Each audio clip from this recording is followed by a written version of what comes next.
오늘 말씀은 누가복음 2장 1절에서 14절의 말씀. 같이 한 목소리를 읽겠습니다. 시작. 그때 가이사 아구스도가 영을 내려 천하로 다 호적하라 하였으니 이 호적은 구레뇨가 수리와 총독이 되었을 때 처음 한 것이라. 모든 사람이 호적하러 각각 고향으로 돌아가매 요셉도 다윗의 집 족속이므로 갈릴리 나사렛 동네에서 유대를 향하여 베들레헴이라는 다윗의 동네로 그 약혼한 마리아와 함께 호적하러 올라가니 마리아가 이미 잉태하였더라.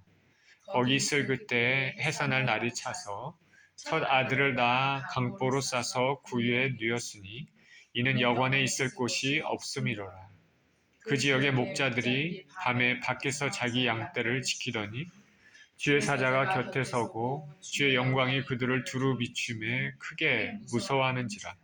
천사가 이르되 무서워하지 말라. 보라, 내가 온 백성에게 미칠 큰 기쁨의 좋은 소식을 너희에게 전하노라. 오늘 다윗의 동네에 너희를 위하여 구주가 나셨으니 곧 그리스도 주시니라. 너희가 가서 강보에 쌓여 구유에 누워 있는 아기를 보리니 이것이 너희에게 표적이니라 하더니 호련히 수많은 천군이 그 천사들과 함께 하나님을 찬송하여 이르되 지극히 높은 곳에서는 하나님께 영광이요 땅에서는 하나님이 기뻐하시는 사람들 중에 평화로다 하니라. 아멘. 큰 기쁨의 좋은 소식이란 제목으로 말씀을 나누겠습니다. 기도합니다. 하나님 아버지 감사합니다. 예수님 탄생을 기념하는 귀한 주일입니다. 하나님 우리 아버지, 이 땅에 오신 예수님 생각하며 또 말씀 가운데 주님의 뜻을 발견하고 또 아버지 은혜를 받는 귀한 시간 되게 하여 주시고 이 시간을 통해서 하나님이 영광 받아 주시옵소서. 감사드리며 우리 주 예수 그리스도 이름으로 기도합니다. 아멘. 큰 기쁨의 좋은 소식. 오늘은 하나님이신 우리 주님께서 아기 예수로 이 땅에 오신 것을 기념하는 성탄 주일입니다. 자, 이 기쁜 소식이 여러분 심령과 가정에 그리고 우리 교회에 넘치기를 소망합니다. 올해도 세상은 시끄러웠습니다. 그리고 지금도 시끄럽습니다. 우크라이나 러시아 간의 전쟁 소식이 있고 이스라엘과 하마스 간의 전쟁 소식이 있고 그리고 우리는 알지 못하지만 세계 곳곳에 크고 작은 분쟁들이 많습니다. 그러나 이런 곳에도 우리 평화의 왕으로 오신 우리 주 예수 그리스도의 오심의 그 기쁜 소식이 깃들기를 소망합니다. 예수님이 이 땅에 오신 것은 이 어둡고 죄 많은 세상에 빛이 되는 새 희망이 생기는 기쁜 소식입니다. 우리는 우리 주위에 어렵고 고통 가운데 있는 사람들이 없는지 생각해 봐야 될 것입니다. 오늘 누가복음 2장의 예수님 탄생의 이야기를 우리 다시금 살펴보시면서 성탄절의 의미를 생각해 보도록 하겠습니다. 제가 5절까지 다시 읽겠습니다. 그때 가이사 아구스도가 영을 내려 천하로 다 호적하라 하였으니 이 호적은 구레뇨가 수리와 총독되었을 때 처음 한 것이라. 모든 사람이 호적하러 각각 고향으로 돌아가매 요셉도 다윗의 집 족속이므로 갈릴리 나사렛 동네에서 유대를 향하여 베들레헴이라는 다윗의 동네로 그 약혼한 마리아와 함께 호적하러 올라가니 마리아가 이미 잉태하였더라. 예수님 탄생, 그것은 아구스도가 로마의 황제였을 때였습니다. 그리고 구레뇨라는 사람이 수리아의 총독으로 있었던 때였습니다. 우리말로 여기 아구스도라고 얘기했는데 여러분이 중고등학교 때 학교를 다니고 역사책을 서양사를 배웠으면 들어봤을 것입니다. 로마 황제 아우구스투스입니다. 지금으로부터 약 2000년 전의 일입니다. 예수님께서 이 땅에 나신 것은 허구적인, 신화적인, 꾸며낸 이야기가 아니라 역사적인 사건임을 분명히 말해줍니다.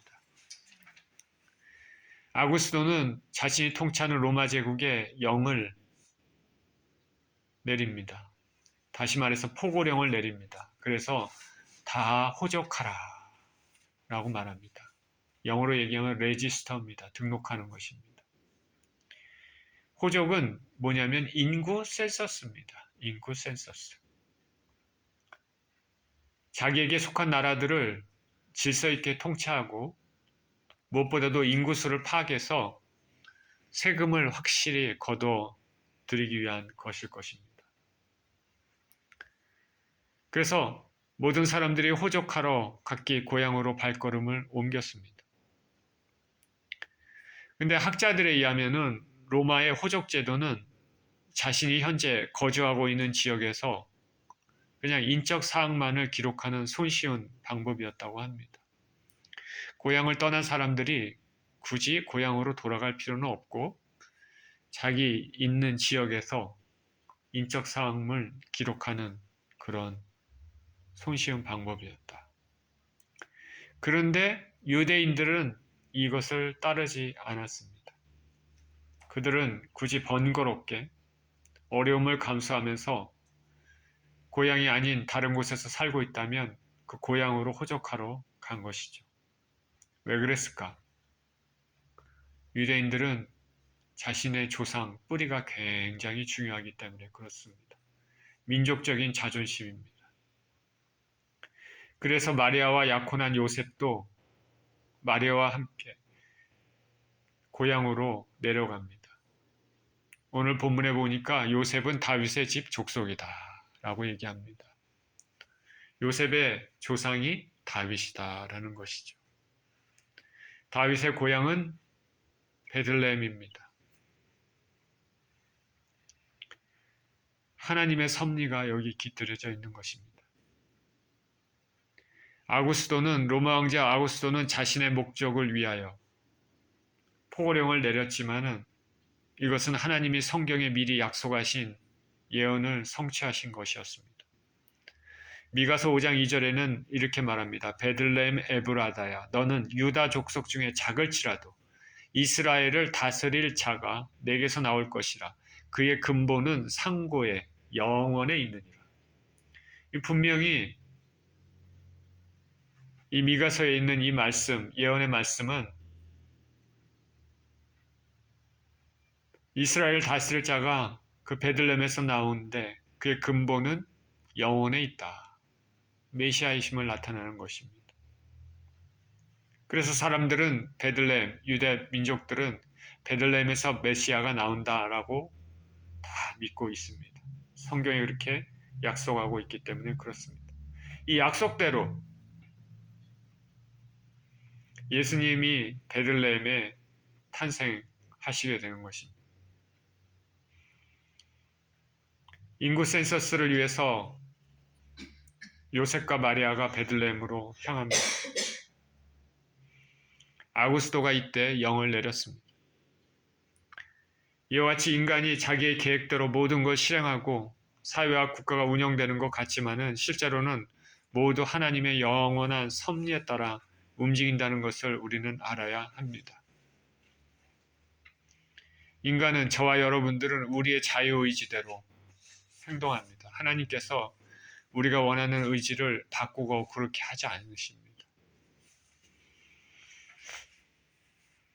자유의지를 간섭하지 않으시지만 그런데도 하나님의 예언, 하나님의 섭리, 계획과 뜻은 이루어집니다. 실현됩니다.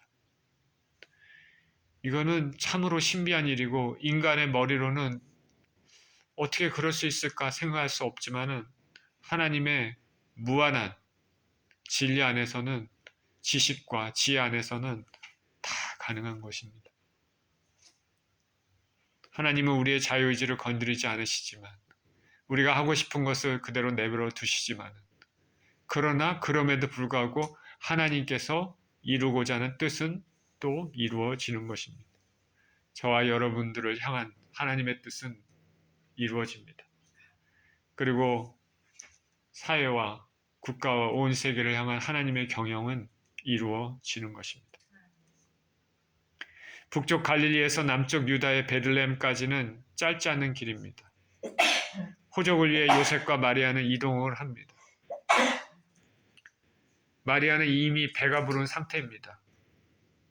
앞이 배가 이렇게 아기 예수님을 잉태한 상황이고 곧 해산에 임박한 그런 상황입니다. 위험한 상태입니다. 힘겨운 이동길입니다. 요셉은 마리아를 굳이 데려갈 필요는 없었겠지만은 왜 데려갔을까? 아마도 결혼을 하지 않은 상태에서 이미 임신을 했기 때문에 동네 사람들이 마리아를 보면 수근수근 할 것 아닙니까? 그래서 아마도 마리아를 데리고 가지 않았을까? 마리아를 위한 배려를 위해서 요셉이 데려가지 않았을까 생각합니다. 그러나 그것보다도 온 우주를 당신의 뜻대로 운행하시는 하나님의 섭리가 있는 것이죠. 마리아가 아기 예수님을 베들레헴에서 나셔 했습니다. 6절입니다. 거기 있을 그때 해산할 날이 차서 첫 아들을 낳아 강보로 싸서 구유에 누였으니 이는 여관에 있을 곳이 없음이로라. 요셉과 마리아는 호적하기 위해 베들레헴에 도착했습니다. 여행길에 먼지와 땀으로 범벅이 되어 있을 것입니다. 매우 지친 상태에서 묵을 곳을 찾았습니다. 막 긴장이 되고 막 그랬겠죠. 우리가 상상이 가십니까? 갈릴리에서 남쪽 베들레헴까지 요셉과 마리아가 이동하는데 마리아는 이미 잉태하고 그 걸어서 한 3일 길 남짓한 그 길을 내려왔습니다. 베들레헴에 왔는데 마리아는 지금 숨이 가쁩니다. 이제 곧 진통이 시작되고 해산할 날이 찼습니다. 몸에는 땀 냄새로 가득 차 있고 먼지로 이렇게 땀으로 범벅이 되어 있습니다. 해산할 날이 곧 찼습니다. 예수님은 성령에 의해서 잉태되었지만은 아기가 자라나는 모든 과정은 우리 인간들과 똑같았습니다. 범사 인간의 모습으로 오셨기 때문입니다. 마리아 이제 진통이 막 시작됩니다. 요셉은 이 마리아를 위해서 여기저기 묵을 곳을 막 찾지 않았겠습니까? 그런데 여관은 이미 사람들로 꽉 찼습니다. 온 우주의 주관자이신 하나님이 이 땅에 오신 모습은 너무나 초라하고 남루했습니다. 한 여관집의 주인이 마구간을 내어줍니다. 요셉과 마리아는 어쩔 수 없이 불편한 마구간에 묵습니다. 그곳에서 마리아는 아기 예수님을 낳습니다. 해산을 도울 산파가 있었는지 없었는지 우리는 모릅니다. 아마 없었을 것으로 생각이 듭니다. 그리고 위생적으로 깨끗하지 않는 마구간에서 아기를 낳습니다. 그리고 그 아기를 강보로 싸서 구유에 누였습니다. 구유에 해당하는 헬라어 파트네, 구유, 파트네는 누가복음에서만 4번 나옵니다. 이 구유, 파트네라는 단어를 통해 메시아이신 예수님께서 비천한 신분으로 초라하게 이 땅에 오셨음을 단적으로 말해줍니다.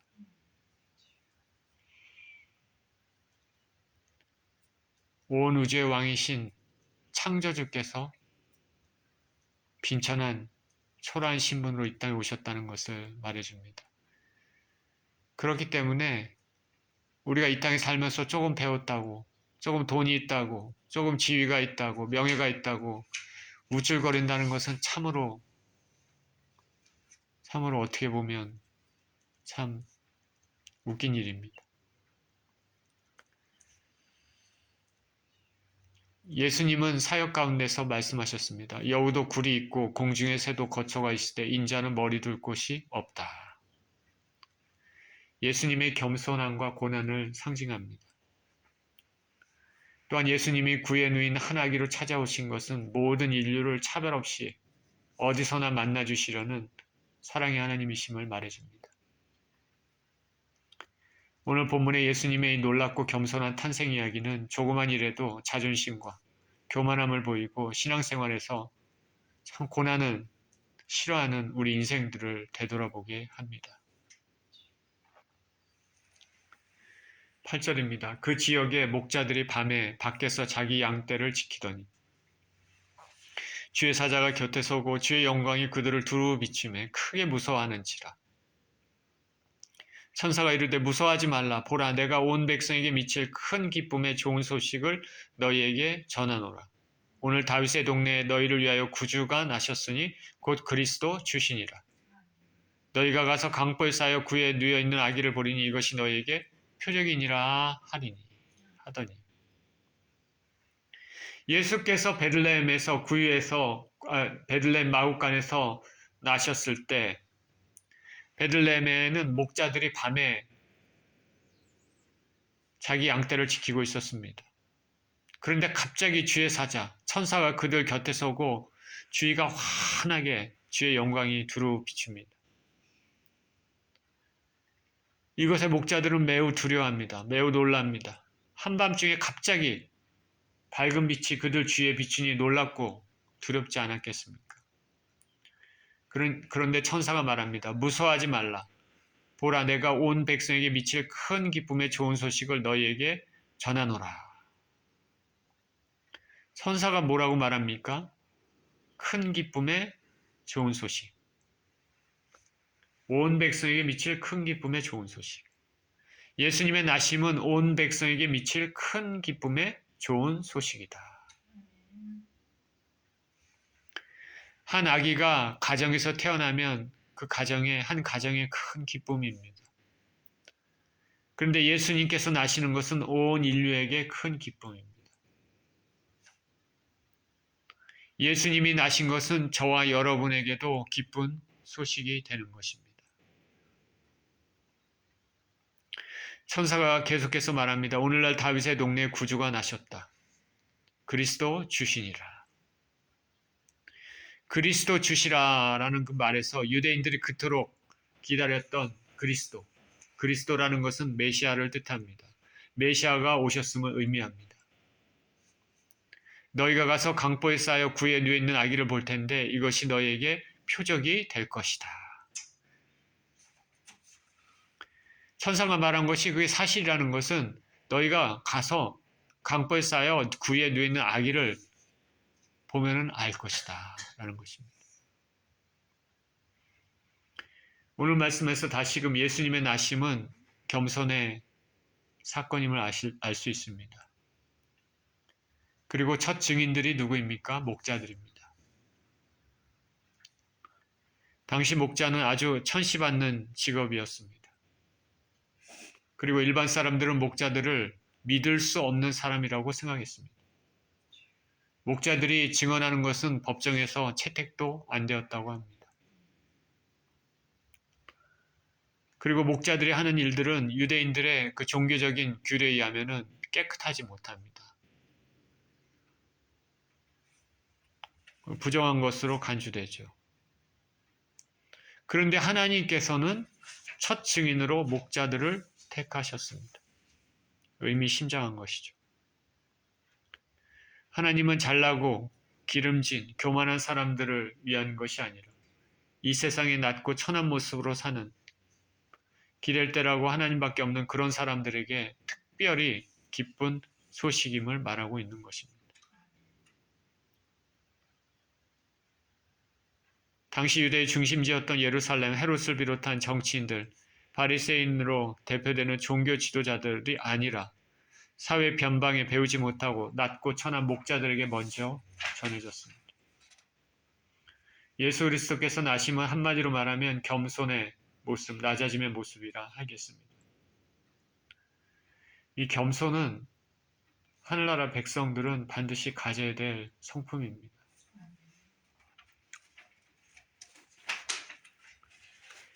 13절입니다. 호련히 수많은 천군이 그 천사들과 함께 하나님을 찬송하여 이르되 지극히 높은 곳에서는 하나님께 영광이요 땅에서는 하나님이 기뻐하시는 사람들 중에 평화로다 하니라. 천사가 너희가 알기를 볼 것이고 이것이 표적이다라는 말을 마치자 갑자기 수많은 천군이 나타나서 천사들과 함께 하나님을 찬양합니다. 지극히 높은 곳에서는 하나님께 영광이요 땅에서는 하나님이 기뻐하시는 사람들 중에 평화로다. 예수님의 나심은 하나님께 영광이다 라고 말합니다. 왜 그렇습니까? 앞으로 예수님으로 인해 성부 하나님께서 당신의 계획, 그리고 저와 여러분들, 그리고 택함받은 수많은 사람들을 구원하시기 위한 모든 계획들이 이루어질 것이기 때문입니다.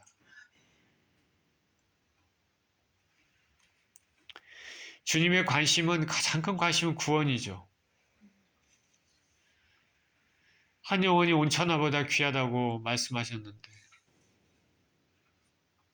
말하고 있는데 구원이 가장 중요합니다.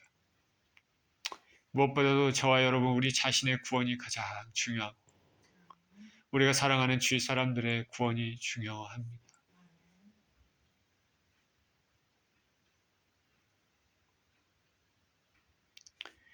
그리고 그 기쁨의 소식이 되는 것은 이 구원받는 수많은 사람들은 찬양과 경배로 하나님께 영광과 존귀를 돌릴 것이기 때문입니다. 이것이 하나님께 영광이 됩니다. 저와 여러분들이 진정 구원받은 백성들이라면 찬양과 경배가 삶을 지배해야 하고 그것을 통해서 하나님이 영광을 받으셔야 됩니다. 그리고 예수님의 나심은 땅에서는 하나님께는 이렇게 영광이 되고 땅에서는 기뻐하심을 받은 사람들 중에 평화다라고 말합니다. 기뻐하심을 받은 사람. 여기에는 저와 여러분들도 포함되기를 주 예수 이름으로 축원드립니다. 오늘 저는 특히 이 부분 기뻐하심을 받은 사람들 중에 평화라는 말씀을 생각하면서 예수님의 나심이 참으로 기쁜 소식인데 어떤 의미에서 기쁜 소식이 되는지 다시 한번 우리가 생각해보는 시간이 되었으면 좋겠습니다. 먼저 예수님이 아기 예수, 인간의 모습으로 오신 그것은 저와 여러분의 죄를 구속하기 위한 것이기 때문에 기쁜 소식이 되는 것입니다. 인간의 모습으로 오신 것이 기쁜 소식이다. 저나 여러분이나 모두 죄인입니다. 아담과 하와의 타락 이후 죄의 성품을 그대로 이어받아 원죄를 가지고 있습니다. 그리고 살면서 무수한 자범죄를 짓고 삽니다.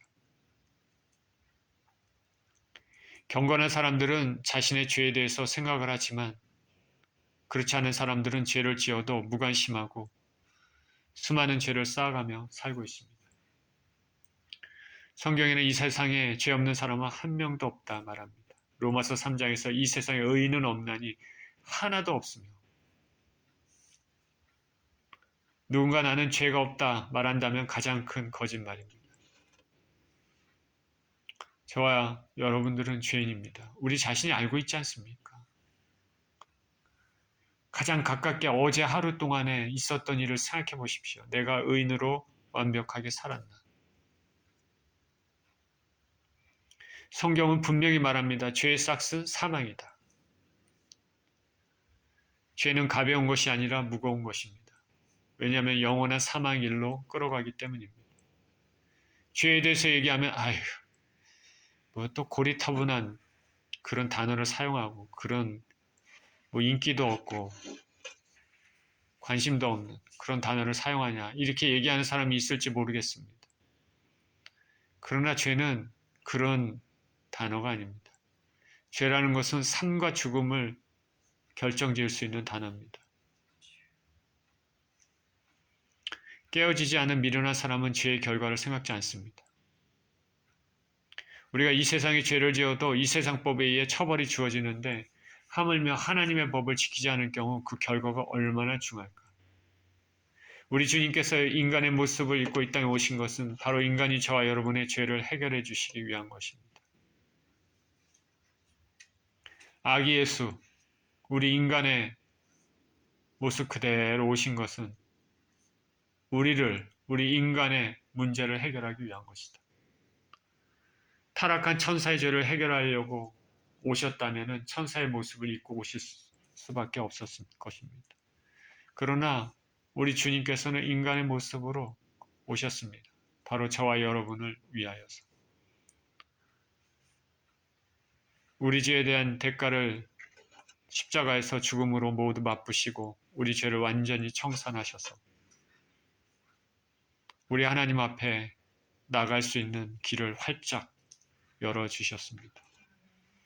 그렇기 때문에 예수님께서 이 땅에 오신 것은, 아기 예수로 오신 것은 우리에게 기쁨의 소식이 되는 것입니다. 또한 예수님의 나심이 기쁜 이유는 뭐냐면은 하나님과의 막힌 담을 헐기 위해서 오셨기 때문에 그렇습니다. 화목제물로 오셨기 때문에 그렇습니다. 평화의 왕, 평강의 왕으로 오셨기 때문에 그렇습니다.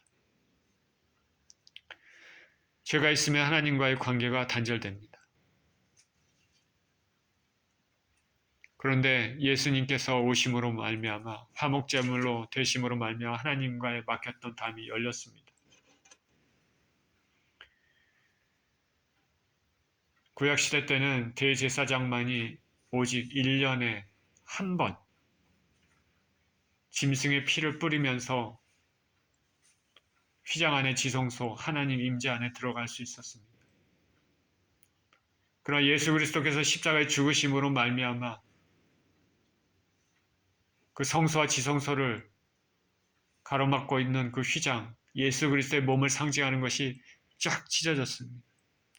그래서 저와 여러분은 이제 담대하게 예수 그리스도의 보혈의 피의 공로에 힘입어서 하나님 아버지께 나아갈 수 있는 것입니다.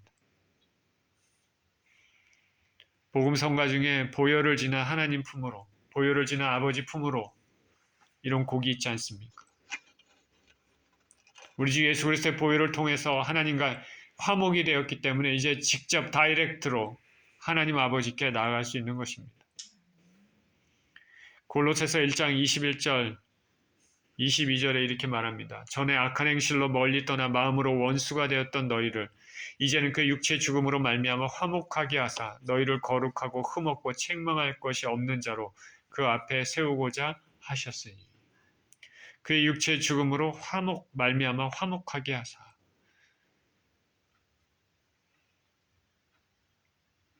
나와 어떤 사람과의 관계가 있는데 그 사람이 나에게 참 엄청난 죄를 지고 그것 때문에 관계가 허물어졌습니다. 벽이 쌓였습니다. 어떻게 해결해야 되겠습니까? 참 쉽지 않은 일이죠. 우리가 하나님과의 관계에서 하나님의 법을 따르지 않고 피조물로서 조물주를 마땅히 경배하며 믿음으로 살아나가지 않음으로 말미암아 하나님의 마음에 상처를 주고 막힌 담이 막힌 담으로 인하여 원수가 되었습니다. 그런데 우리 주 예수 그리스도의 그 화목제물로 되심으로 말미암아 그 막힌 담이 다 허물어지게 된 것입니다.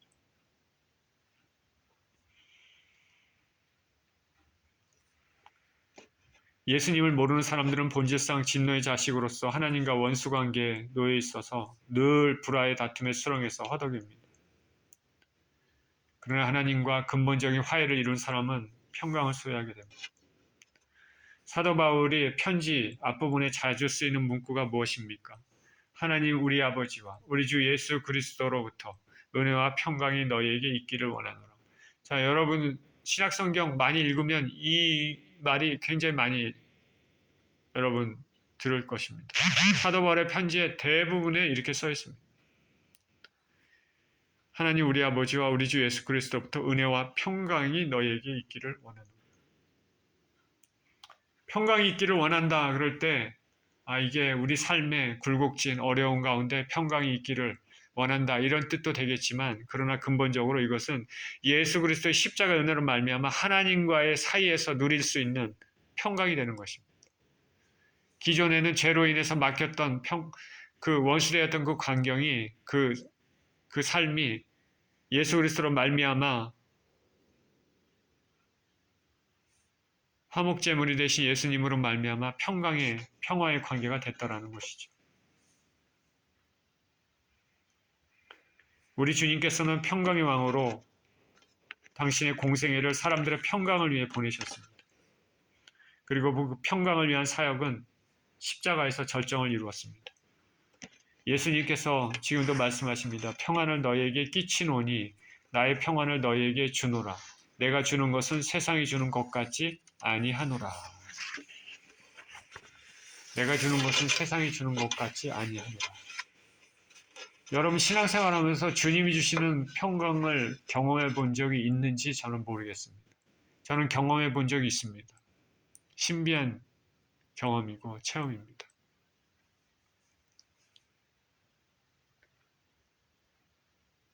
경험해 본 적이 있습니다. 몇 번. 굉장히 신선하고 참 말로 표현할 수 없는 우리가 영적인 체험은 참 말로 표현하기가 쉽지 않습니다. 하나님이 주시는 그 기쁨도 마찬가지입니다. 참 그 내면적으로 올라오는 그 기쁨 그리고 내면적에서 올라오는 그 평강 이거는 우리가 인생을 살면서 그냥 사람과의 관계에서 뭐 얻는 그런 거하고 틀립니다. 여러분들도 저도 앞으로 그런 평강과 그런 기쁨이 내 인생 가운데 좀 더 자주 체험했으면 좋겠습니다.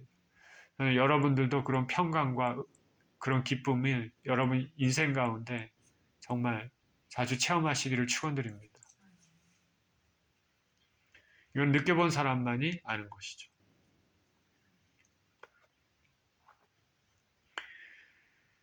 하나님의 평안이 저와 여러분에게 넘치기를 원하고 찬송가에서 불러지는 평강의 왕이 오시니가 저와 여러분의 삶의 실제가 되기를 축원드립니다. 평강의 왕으로 오신 예수님은 전쟁 중인 우크라이나와 러시아 간에도 평화가 깃들기 원하시고 이스라엘과 하마스 간에도 평화가 깃들기를 원하실 것입니다. 우리 주님이 이 땅에 오신 사건은 이러한 평강을 우리에게 주심으로 기쁨 소식이 되는 것입니다. 향유를 부은 죄 많은 여인이 예수님께 그렇게 향유를 붓고 발을 닦았습니다. 주님께서 말씀하십니다. 내 믿음이 너를 구원하였으니 평안히 가라. 12회를 혈루증으로 고통받았던 여인을 치유해 주시면서 주님이 말씀하십니다.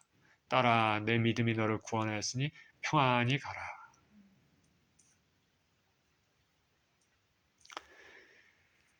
그리고 또한 예수님께서 이 땅에 오신 것이 기쁨이 되는 이유는 우리가 이 예수님과 영원히 함께 살 수 있기 때문입니다. 영원히 예수님과 함께 살 수 있기 때문이다. 영원이란 단어에 대해서 어떤 생각이 드십니까? 우리가 이 땅에서 살 때 어떤 행복을 누리고 있을 때 이 순간이 영원했으면 좋겠다 이렇게 느낄 때가 있습니다. 그만큼 사람은 행복하기를 원하고 그 순간이 계속 지속되기를 원합니다. 우리 주 예수님께서 이 땅에 오신 것은 바로 이 영원함의 시간을 우리와 함께 하시기 위한 것입니다. 예수님은 당신의 나라에서 우리와 영원히 함께 하시기를 원하십니다.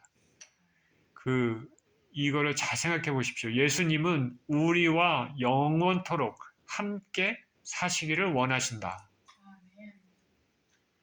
그리고 그곳에서 영원토록 평강을 누리며 복락을 누리며 살기를 원하신다. 마태복음 2장 23절에서 이렇게 말합니다. 보라 처녀가 잉태하여 아들을 낳을 것이요 그 이름은 임마누엘이라 하였으니 이를 번역한즉 하나님이 우리와 함께 계시다.